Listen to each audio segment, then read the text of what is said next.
Let's just establish that. The reason you're in debt is because you don't have money. The reason I owe on my truck is because I didn't have the money to pay cash.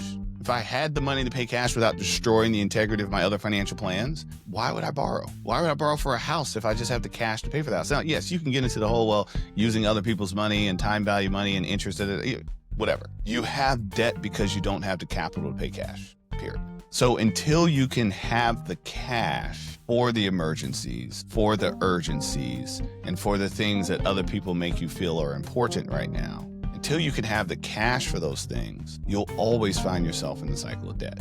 So I'm a firm believer that getting out of debt starts with having cash first. Why is it that two people can have the exact same amount of money, the exact same investment portfolio, and the exact same financial advisor, yet one retires in total peace while the other lives in a constant state of market-induced panic? The difference isn't in the math, it's in the machinery. Most people treat their lives like a series of random events, while the elite treat it like a repeatable system. On Main Street, we're told to work hard for our money, but we're rarely told how to build a system that keeps us from sabotaging it. I'm Sturdivant Sr, and today we're looking at the blueprint behind professional excellence. I'm joined by Yohance Harrison, who has cracked the code on behavioral alpha, the measurable value of keeping your cool while everyone else is losing theirs.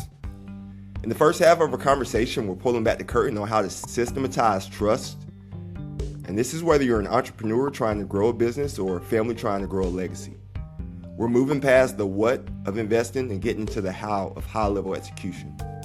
If you're tired of reacting to the headlines and ready to start installing an engine of growth, you're in the right place. This is Main Street meets Wall Street. We don't just talk about the markets, we talk about your life. Let's bridge the gap. Main Street heart meets Wall Street smarts. 10% market return looks great on a spreadsheet, but it doesn't mean a thing if a 20% behavioral mistake wipes it out in a single afternoon. Most people spend their entire lives chasing the perfect ticker symbol or the next hot sector, completely unaware that their own psychology is their biggest hidden tax on their wealth. On Main Street, we're taught to watch the numbers, but we aren't taught to watch ourselves. I'm Sturdivant Sr, and today we're going behind the math to find your invisible edge. I'm sitting here with Yohance Harrison, who's mastered the art of behavioral finance, behavioral alpha. We're tearing down the headline noise of 2026 to show you how to build mental guardrails that protect your portfolio from your own emotions. If you ever wonder why your financial plan feels solid until the market gets volatile, this is the episode you can't afford to miss. Yohance, it's great to have you here. You've built a career around the idea that technical financial literacy is actually incomplete if you don't understand the person behind the money. We see people with the right data still making the wrong moves. Why is the behavioral side so often the missing piece of the puzzle for the average investor? Marcus, thanks for having me here.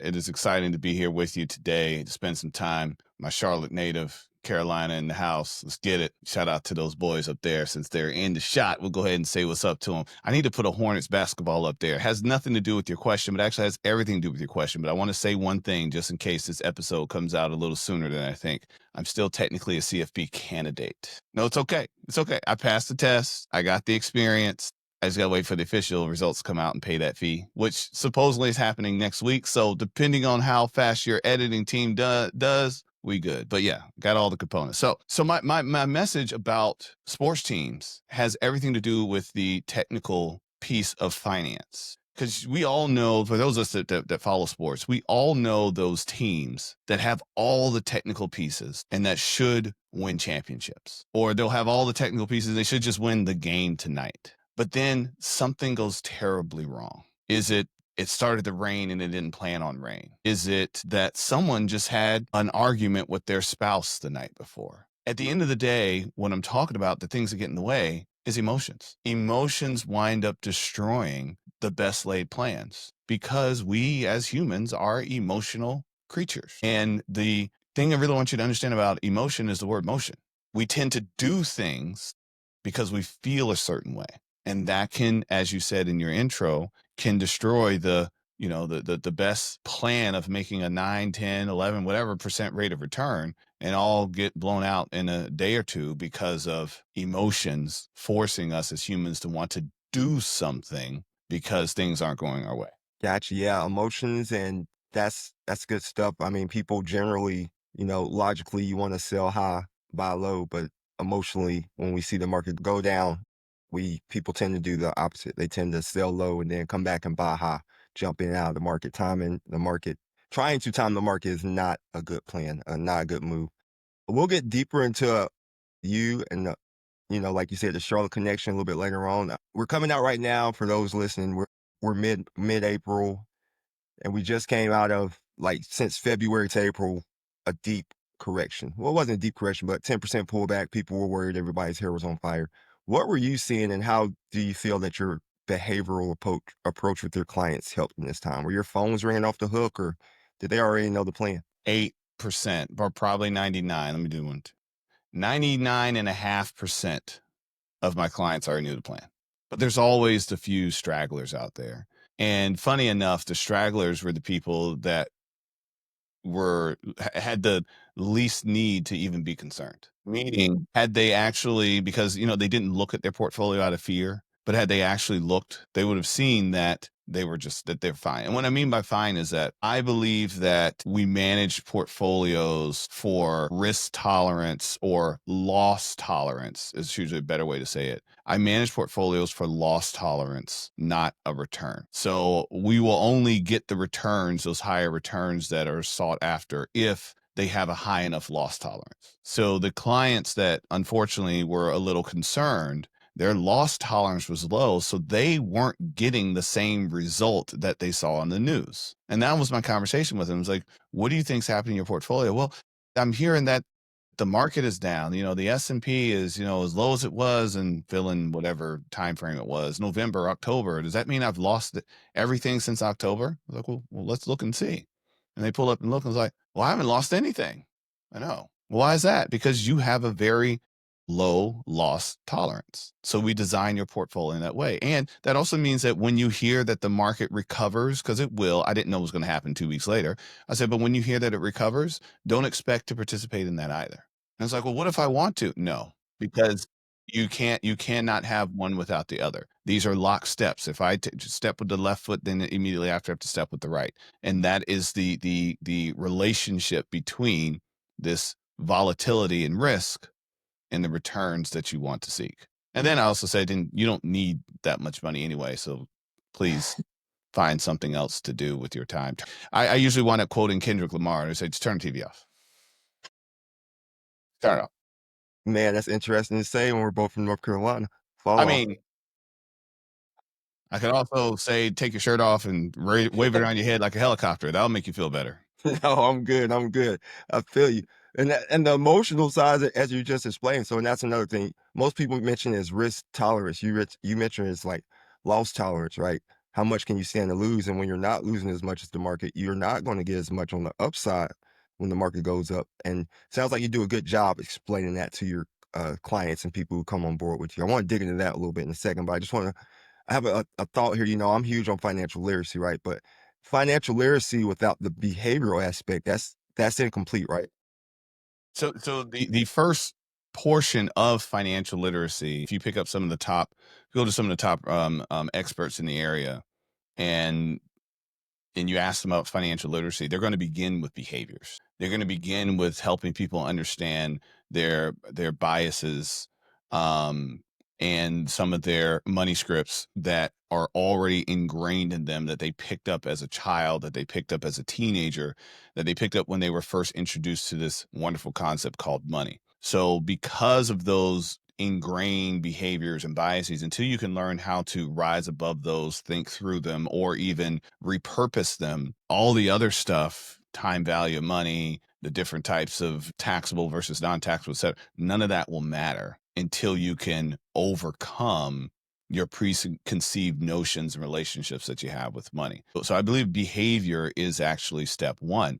And even if we think about from um, uh, a cash flow, whether it's day to day, week to week cash flow, month to month, or even a retirement cash flow scenario, you can't out earn bad budgeting.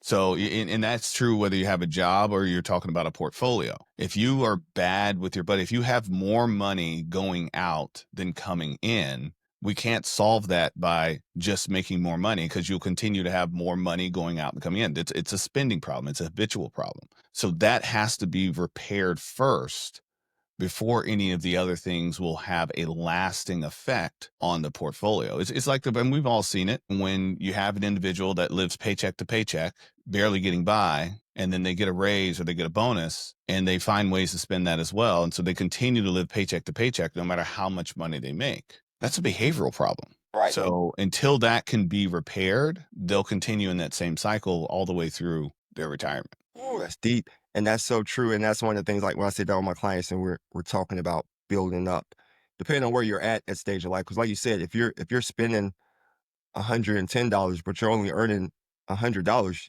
or even if it's $1 million and you're spending 1.1 million, like you said, the amount doesn't matter if your cash flow is negative. So we're talking about like things we should establish first, right? First, you need that emergency fund. Then work on paying off that highest debt, right? Interest rate. Some people prefer the snowball method. Whatever method you prefer, work on paying off the debt. They'll usually say, why not pay off the credit card debt first? That goes to your behavioral set right there. Because if you're already in the habits of running up this credit card, you'll get close to paying that credit card off and something's going to happen. You won't have it in cash, right? And you're going to put it back on the credit card and you're right back there again. Yeah, it's a scarcity mentality. The way I like to share with it is share on the whole credit card and debt concept is the reason you're in debt is because you didn't have money. Let's just establish that. The reason you're in debt is because you don't have money. The reason I owe on my truck is because I didn't have the money to pay cash. If I had the money to pay cash without destroying the integrity of my other financial plans, why would I borrow? Why would I borrow for a house if I just have the cash to pay for the house? Now, yes, you can get into the whole, well, using other people's money and time value money and interest, whatever. You have debt because you don't have the capital to pay cash, period. So until you can have the cash for the emergencies, for the urgencies, and for the things that other people make you feel are important right now, until you can have the cash for those things, you'll always find yourself in the cycle of debt. So I'm a firm believer that getting out of debt starts with having cash first. I freak clients out sometimes. So I'll meet, clients every now and then, usually referred. It's like, can you really help out my brother or really help out my sister? They got some debt they need to pay off. And it's like, okay, not so much my line of work anymore, but I want to help people. And I'm like, okay, I'll help them out a little bit. And then I'll tell them, hey, for the next 90 days, you're only going to pay the minimums on these cards. Oh, but the interest and this and that and the third. I say, yeah, but your bank account has $8 in it. You put all that money on that credit card. You know what's going to happen tomorrow? You're going to wake up with a flat tire. How did you know? That happened last week. I said, because it tends to happen to people that live in a scarcity mentality. You'll be surprised how the amount of emergencies that happen when you have money surprisingly tend to go down. But when you don't have money, you're living in fear of the emergencies all the time. So you're giving that energy. So guess what? Universe just lets it show up for you because you're looking for it. It's the whole seeking you shall find. You're looking for problems. And so the problems keep showing up. But if all of a sudden you start looking for solutions, and the solution is I'm going to have this money set aside, for some reason, the amount of problems start disappearing. It's not more money, more problems. It's not what they meant when they said it in the song. They were talking about something totally different.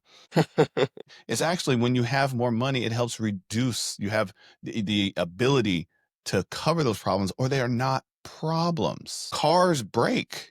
They're not built to last forever. So it is not yet. Is it a inconvenience that you have to change your tires? Sure. But tires don't last forever. It only becomes a problem when you don't have the money to pay for the tires. When you have the money, it's like, oh yeah, it's time for new tires. Right. So that's when you seek the problem, you'll find the problem. It's a conversation me and my wife have far too often. If you're looking for a problem, you can find it. Same thing with me. If there's something you're trying to find, you'll uncover it. But also, what you mentioned, these people will have cash reserves, the ones who don't see these as emergencies. What is an emergency? I was quoted in an article with Newsweek a long time ago, and it was speaking about a mother who's wanted access to her full-grown daughter's bank account at any time that she could just take out for emergencies. And yeah, man. And the daughter was like, I don't think that's good.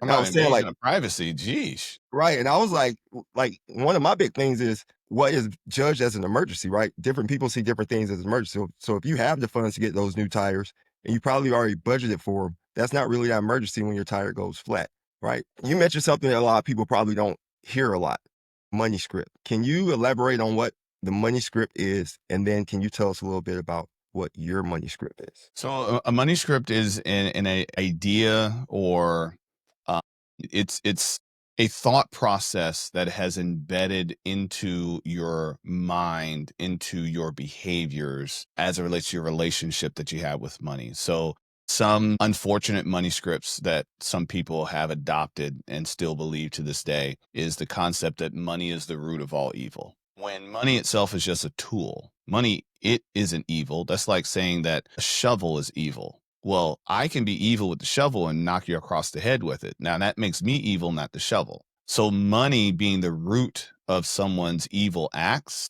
no, greed is the root of their act, or envy is the root of their act. It's not the money itself. Or the concept of money doesn't grow on trees. Tell that to an apple farmer. If I'm an apple farmer, I sell apple. My money absolutely grows on trees. Actually, one of the first concepts of money back in the in the old days of South America, were cocoa beans. Money literally grew on trees. Okay.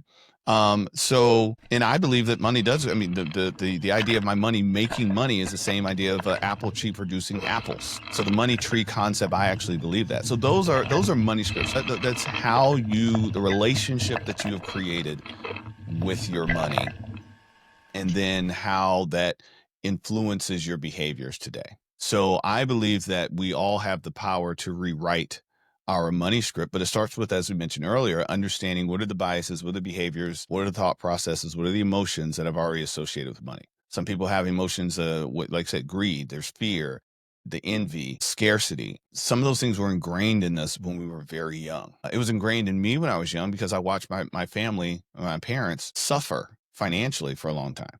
You know, I woke up one morning and our car had been repossessed. And my father didn't know how to explain to me that what had happened was that he didn't make the payments for 3 months. I'm running around like my hair's on fire, like, oh, Dad, somebody stole the van. And he's like, just take the bus to school. And I'm like, but someone stole the van. And, you know, it became a moment where he's getting heated with me, like, bruh, just take the bus. Yeah. The bus is gone already. That's why I usually drive to school. Why are you so calm about this? Well, because he knew that the car had been repossessed. So, but that also came into my life where this scarcity aspect made me want to buy and consume as many things as I could because I thought I wouldn't have money in the future. But I had to, it took me, as a financial advisor, I've been a financial advisor for 25 years. So I spent the first 10 years of my advisory career with bad money scripts and poor financial habits, making great money though. I was saving, I was putting money in my 401k, I was doing that, but my bank account, oh, it was sitting there empty all the time. My credit cards would sit with higher than average balances all the time because I was constantly, and I was playing the whole keep up with the Joneses, another money script, because I was in those situations where, oh, I finally have it now. I want to enjoy it because somebody might take it from me. So I had to work through that. And that's the same thing that I do as a financial advisor, is to help my clients understand what are those values, what are those behaviors, what are those goals that you already have, and what are the biases around those? Why is it that you're coming to me saying, hey, I don't know if I'll ever be able to retire? Well, you didn't just realize that yesterday. How long have you been sitting with that? Sometimes they've been sitting with that forever because they watched their grandfather or their grandmother or their mother or their father work until they die and never have a sense of retirement. So they think they have to sign up for the same thing. So I know I took a long trip to get to that, but that's what money scripts are. And that's how I help people kind of work through it. Got you. No, take your time, man. This is great information. Main Street needs to hear it. Like you said, you've been doing it for 25 years and it took you 10 of those years to even realize that you were caught into your money script. You're like your own, what is it, test patient zero alpha case going through there. What was the hair club man? Hair club for men? I'm And not a only the client. president, but I'm also a client. Yeah, that one. Got you. Yeah, man. So you talk about your business, your financial planning firm. Talk a little bit. Let's go. I told the listeners that we would give them a chance to learn a little bit more about you. So let's go, like you said, 25 years. Talk a little bit about how you first got into business, then how you went into your solo practice. And your practices, heard you on podcasts, we spoke before, it's crazy with referrals. Talk about that referral engine, that process. So So no rush. yeah, the referral engine began very early on. So I started my financial services career at Nations Bank as a teller. And as a teller at Nations Bank, part of my role was to refer business to the personal banker for loans and refer business to the financial advisor for investing. And this was in the late 90s, so the heyday of the dot-com era. And in referring that business to the broker, I was very interested in what the broker was doing because, we had these mutual funds and this was all phenomenon to me. And also back then CDs were paying like 6 and 8%. So there was that as well. One day I just kind of wised up and I said, well, wait a minute. I got a t-shirt for referring $1 million. What did he get? And my branch manager was so graceful. She said, you know what? He wants to meet you. And so I went and asked him, the simple question, I got a t-shirt. What'd you get? And he showed me his paycheck. And his paycheck was for 2 weeks was more than I made in the entire year. And I said, I'm in the wrong part of the bank, aren't I? And he said, yes, you are. So I was, I think I was 19, about to turn 20 at the time, still in college. And I got referred into what then was Bank of America's training program for the brokerage for Series 7. And this was shortly after the Nations Bank and Bank of America merger, which I'm sure you remember back in the day, or you probably remember NCNB, North Carolina National Bank. And then that became Nations Bank and then Bank of America.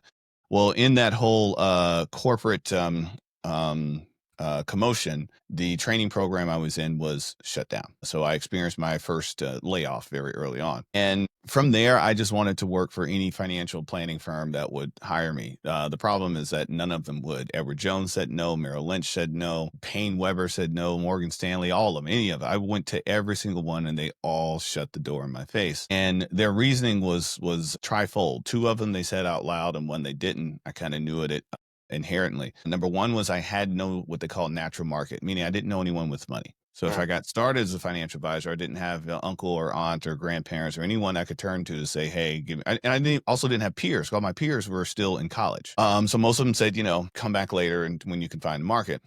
And then the college thing came up. I didn't have a college degree. I was still working through that. And then the third one that was unspoken, but I knew it because we could pick up on these things in the questions they ask sometimes these interviews is I was a young black man in an old white man's world.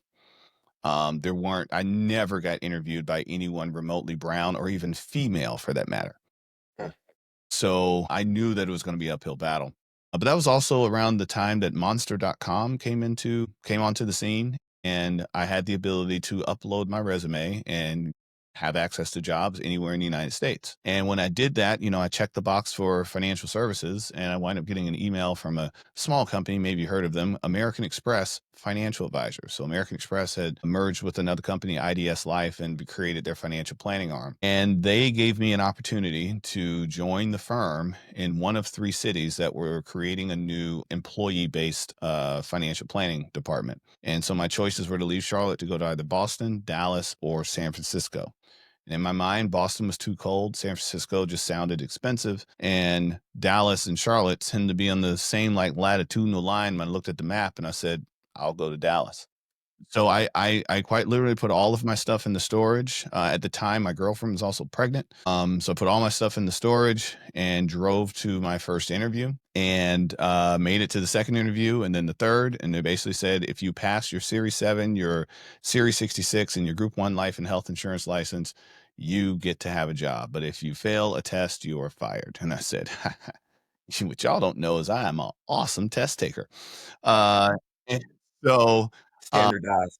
yeah, so I was able to pass all 3 and was able to start my practice, but I still had the same obstacles to overcome that I did not have a natural market. And a lot of their training was based on going through your natural market and asking them for referrals so you can start to build your practice. And again, I didn't have that. Didn't know anyone with money. I was in a brand new city, didn't know anyone in the city. And so I learned this referral script that was given to me, and anyone that was willing to have a conversation, I would offer them the referral script. And so I started to build my own market. Now, fortunately, since it was American Express, they also had some American Express leads. We would get the crap ones, of course, because we were brand new. And it was smiling and dialing, pounding the phones for 13, 15 hours a week, waiting for someone to pick up and try to convince them to come into an appointment. But anyone that was willing to talk to me or come in and meet with me, I would also ask them for referrals. And I got really good at getting referrals from people. And as a matter of fact, I was able to get some pretty prominent referrals from one young lady who now, from her referrals, the ongoing referrals from those individuals are somewhere around 60% of my practice a day. So over 300 clients a day, 60% of them I can all trace back to one person. Nice. who referrals from referrals from referrals from referrals. So somewhere in there, my son was born. I got married, moved to California, went into leadership, spent the next decade in leadership, not really growing my practice anymore. Just kind of held on to the same 60 or 70 or so clients. Started to get a little fed up with my life I created and the relationship that I had with now my ex-wife and my son, and the splitting the time and all that stuff, and then also building a new relationship with my wife today. um I kind of my mother had passed away. My father wasn't doing too well. He had a stroke. I'm trying to help my sisters manage in their way out of the house and things of that nature. And I just realized that I'd lost myself in the process. And in that, I decided that I didn't want to be in leadership anymore. However, my leaders wanted me to be in leadership because I was a valuable leader, and we were at an impasse. And I said some things I probably shouldn't have said to one of my upper management, my regional directors, and he decided to fire me. And so I found myself in 2014, after almost 13 and a half, 14 years with American Express, and then became Ameriprise. I found myself in the unemployment line. And meanwhile, I had this core group of clients who had been with me for 13, 14 years that didn't really like the new advisor that they got assigned to. And so they were still calling me like, hey, what are you doing? Are you going to go somewhere else? And I didn't know what I wanted to do because I'd spent so much time in the firm. So I was lost for a little while. It took me about 9 months to finally say, okay, let me start my own firm. And that was thanks to a mentor that I'd had over the years. I finally called him up and he said, I've been waiting on this call. Because, of course, I was in Long Beach, California, still kind of a small town in a big city. So everyone knew. And so he had heard the news that I was gone. And when I called him, he said, this is the day I've been waiting on. And so he sat me down and said, here's how you build your own firm. And I think in my mind, I'd made it up to be a lot harder than it really was. He was like, no, some paperwork. Fill this out, get registered, find a custodian that can hold your money, and you're off to the races. And so it took me about 30 days, and that's what I did. And then called all those previous clients, and the right ones came back. And then I sat down with one of those prominent clients from early on in the day. And I said to her, she's an emergency medicine doctor. And I said, hey, I think I want to focus on emergency medicine physicians. If you were me, and you were starting a new financial advisory practice and you wanted to focus on emergency medicine, how would you go about doing it? And her response changed my life. She said, what are you doing this weekend? No, what am I doing this weekend? She said, come with me to a conference. It's called the Women in Medicine Conference for Emergency Medicine. And I'll give you a few minutes to say a few words. Okay. So I'm kind of a smart guy, I like to think sometimes. So I said, okay, what's the best thing I can do in this situation? I'm going to be a man in front of a bunch of women. Some of them highly educated, or all of them highly educated. Some of them making good money already because they're already practicing physicians, and others that are still working their way through residency. What can I talk about? I decided to talk about the pay disparity that exists in emergency medicine, which is real, still is real to this day. Not as bad as it used to be, but still is real. And apparently it resonated with the room because there were about 30 women in that room. 10 of them became my clients. Really? And they started giving referrals, and they kept giving referrals. I just got back this week from an emergency medicine conference out in Seattle. There's about 800 emergency medicine professionals, some of them residents, some of them medical students, and some of them, of course, attending. I've even started a podcast called Becoming an Attending, where I interview emergency medicine doctors, and they talk about their transition between medical school and residency, and becoming an attending, hence the podcast Becoming Attending, wherever you get your podcast, by the way. So that's out there. So part of my role now is becoming just this voice in the emergency medicine space, because I've been working with emergency medicine doctors for 25 years. So I kind of get their vibe. I understand the struggles that they go through, and they happen to make pretty good money. So, we both make a pretty good living together by working with each other. So the referrals is really just about, number one, serving my current clients well, letting them know that I'm here for them and that I want to help them, helping them work through their own money scripts, their own biases, et cetera. And then just saying to them, hey, you were referred to me, and that's how this works. And if history repeats itself, will be excited to refer me to someone else that you also want to see do well for themselves. And so now it's to the point where the referrals come in unsolicited. I still ask via email once a year, but most of them just come in unsolicited. When I went to the conference, my clients that are already at the conference, they're dragging people to my booth. I set up a booth, pay a few $1,000s to have a booth there. There was 3 financial planning firms there. Mine constantly had people at the booth talking, meeting, greeting. The others, it's people would stroll by every now and then, but they didn't have that excitement there. And half the time I'd look by their booth, the advisors weren't even there. They got bored. Whereas I got to sit at or if I'm not at my booth, I'm getting texts. Where are you? I'm at your booth. I want to introduce you to someone. It's like, bathroom? Can I get a minute? So, but that has come from the culture that's been created around that concept. Man, that is a beautiful story. See that, and that's a thing that people miss. Like in there, there were a couple big things that people should take away from that. One is that you had a mentor who helped you and like gave you. It sounds like he gave you the game. Like sat down, and just explained to you, like this is what you need to do. Listen to what I'm saying, and it'll work. Especially like when it came to setting up your business, because people spend a lot of money setting up RIAs, trying to figure out the way to go about it. And two, if I'm doing back in the napkin math correct, you got like 180 clients from one person with referrals, right? Can you like that's outstanding, and it shows that you care because people are bringing other clients to you even unsolicited now. So do you think you could even like it?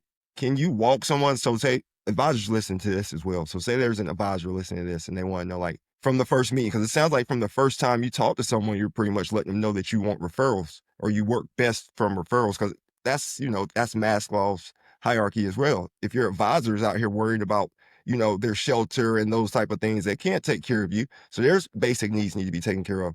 So can you dust it off and maybe explain, like, if I met you as a referral, what would that look like? What would that conversation go? How would it go? So even if I know the answer, some of the best questions you can ask is the one you always know that you already know the answer to, because then I can spend some time because I know what I expect them to say, but I can spend some time focusing on how they say it, their body language, etc. So even though I may know that you were referred to me by David, I'm going to ask you as soon as we meet, Marcus, who referred you to me? And go ahead, play with me here. Marcus, who?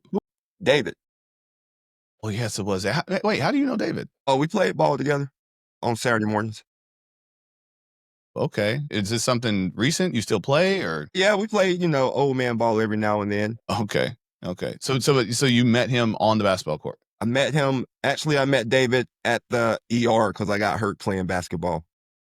Okay. Okay. I actually spent some time in the ER. I got hurt playing basketball as well. Actually broke my hand. And I was an idiot and kept playing too. Like, it's fine. Kept going. By the time I'm done, my hand is the size of two hands, and found myself in Literally the done ER. the same thing. That's good. Oh man. Well, David's awesome. David's awesome. Yeah, he's there. He's the admitting nurse there at the hospital, right? I don't know what he was. I think he should be running the place. He was pretty He on top does. of He things. does practically run the place. He does. That's awesome. That's awesome. All right. Well, Marcus, I'm glad we get to spend this time together to talk about your finances. And what I'm hoping is that since, as David referred you, that you're going to have a lot of the same experiences in our relationship that David has had, and you'll be excited to tell other people about my services as well. Right now, let's talk about you. So what I did there is I established a rapport back to the person that referred, helping you solidify that the only reason you're here, the only reason you had access to me was David. Okay. And then I just very gently nudged you to say, hey, if this goes well, you'll be wanting to shout this from the mountaintops as well. That's it. I've laid a foundation, a groundwork. You understand you were referred, and I've let you know that you're probably going to refer me as well. The ask now, at the stage of my career where I am now, I don't have the need to grow as fast as I did in the past. So my ask now will come to you 2 or 3 months from now in the form of an email. And that email will be after we've set up some accounts, we've done some stuff. It basically says, hey, this has been an awesome journey up to this point. It's so excited to work with you, Marcus, and help you reach your financial goals. As I mentioned before, I work primarily on referrals. You were referred to us by David, and my hopes is that you can think of someone that may be interested in my services. Here's what I'm looking for. Now my ask in the email says I'm looking for medical students that are transitioning to residency students that are transitioning, or not students, but residency. Well, they're still students that are transitioning into an attending, or a brand new attending that's facing, the financial questions of how do I manage my life at this new stage. So if you can think of anyone that fits in those categories, if you would send them an introductory email, CC me on that email, and we'll take it from there. I appreciate you, Marcus. I'll see you in the next session. So that's the email that you get from my assistant. I don't even send the email, but every person gets that email at least once a year. Nice. And the referrals roll in. Now, that's what it looks like now. In previous times, that would be a conversation, Marcus, that I would have with you, very similar to that conversation that I had with that doctor almost 10 years ago when I went independent. And I would say to you, Marcus, let's pretend that you are a physician. Actually, let me back up a second. Find a niche and double down on growing that niche. Yeah, I was going to That wraps up part 1 of my conversation with Yohance Harrison. We covered the invisible edge and how to build a referral engine based on trust. But we're just scratching the surface of what it takes to master your financial psychology. Before we sign off, I want to share some incredible news with the community. Our LinkedIn newsletter, the Wall Street South Journal, has officially crossed 1,200 subscribers. We just started a couple months ago. To those 1,200 professionals and families who are choosing market data and headlines over noise every week, thank you for your trust. If you aren't part of that group yet, head over to LinkedIn and join the conversation. It's the best way to stay updated on the trends we're tracking in real time. Also a big part for your mental mind state. Now you want to make sure your notifications are turned on and you've hit that subscribe button because part 2 drops next week. In the second half of this interview, Yohance and I dive deep into the 2026 market landscape. We're talking about everything from the SaaS apocalypse to the psychological tug of war between people with Bitcoin, gold, and how to ensure you aren't passing your own financial anxieties down to the next generation. You don't want to miss the conclusion of this podcast. I'm Sturdivant Sr, and this is Main Street meets Wall Street. Main Street Heart meets Wall Street Smarts. I'll see you back here next week.